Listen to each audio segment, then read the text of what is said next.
This is how to make cornice on the curved line path. First of all, we can make the circle on the position with the random dimension. We can type 64s and enter, and just click in here. Then now we can click this surface, right click and erase. Then now we can click this one, this outline, right click and select find center. Then now we can select the line and click this position and click to this position and erase some unnecessary line over there. Okay, then now we can click and also erase this one. Okay, and after that now we can make the profile with using the line in here.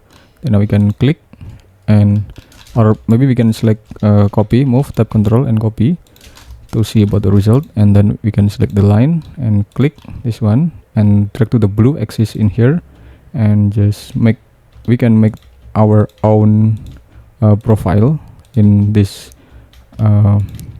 cornice. In this cornice we can make our cornice profile in here. Then now we can select the path or the curve line and select the follow me and just click this one, and it could be like this. Then now we can triple click and also make group. Okay, then now we can also select material and select the color. Okay, we can change the color using this one. Okay,